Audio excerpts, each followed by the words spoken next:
This is the Talkin Bout The Hoosiers podcast, presented by thehoosier.com.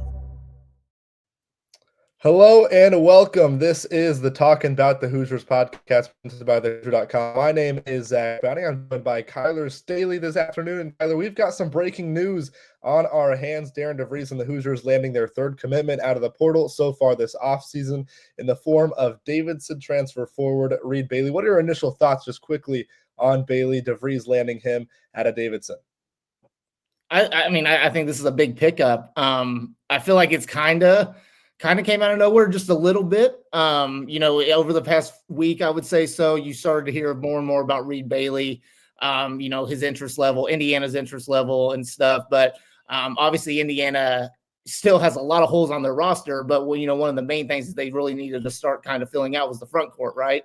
And you were curious to see who Indiana was going to go after in that sense. Obviously, a name like Florida Badunga was obviously, thrown around or whatever. And that's still a potential name to watch out for. But obviously, Reed Bailey comes in an extremely versatile 6'10" power forward, a guy that can really just do a whole lot on the floor. First 3 years with Davidson.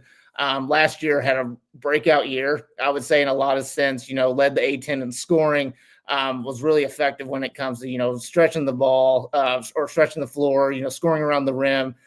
Just a guy that can really just do everything, right? And I think when you look at Darren DeVries' offense, and you've seen it over at Drake, you've seen it over at West Virginia, he likes guys that can do a lot of things on the floor, and he likes guys that can stretch the floor out.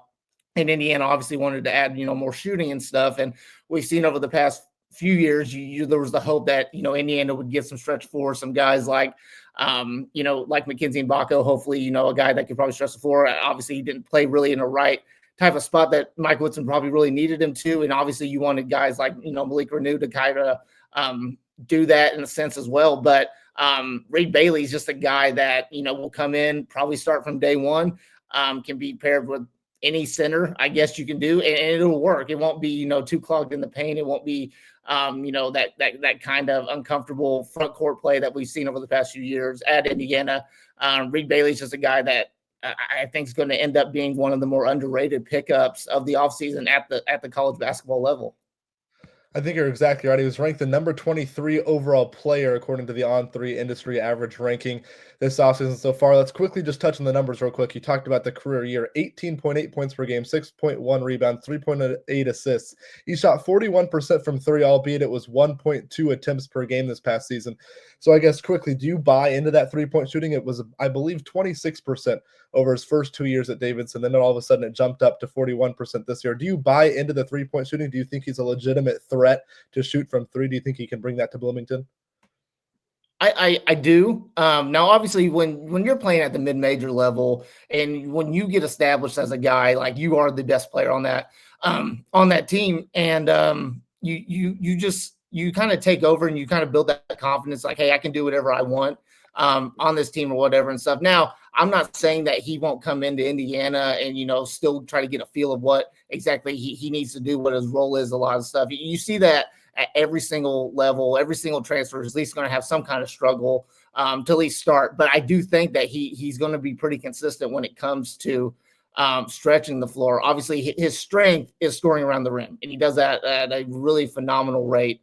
But I think he's going to be smart enough, and I think Darren DeVries is going to be smart enough to put him in certain situations where he is a threat. In a lot of ways, he's a mismatch nightmare for a lot of these kind of old style Big Ten post players in a lot of ways, because I think you're going to force, the defense to go out there and guard him and stuff. And we've seen a lot of Big Ten teams over the past few years and stuff struggle in that kind of regard. Now it's gotten a little bit better. Big Ten's starting to adapt just a little bit. And you see that in Indiana, it's bringing in a more modern style offense. But I think, with Davidson or with Reed Bailey, I think he's going to be a really, really dangerous threat no matter what position or what kind of style you put him in. It may take a little bit of time once he gets to Indiana, but I do buy in the fact that he is going to be a legitimate three-point threat.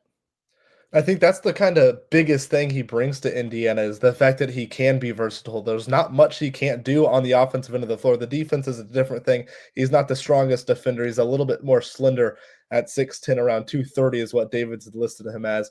But when I first started looking at the film of Reed Bailey, the guy that screamed to me was Grant Nelson from Alabama. He's kind of that typical 6'10", 6'9" guy, long, can put the ball on the floor, can shoot a little bit. Nelson might be a little bit more physical than Bailey is, but you talked about the mismatch nightmare. If Darren DeVries decided to play him at the 5, he's got the ability to put the ball on the floor. He can get around some of those bigger, slow of foot bigs. If you play him at the 4, he can space the floor. So I think it'll be interesting to see how Darren DeVries and this Indiana team uses them. Like, maybe is he playing the 5 next to Tucker DeVries and Indiana goes a little bit smaller? Maybe is he playing alongside a guy like Flory Badunga at the 4?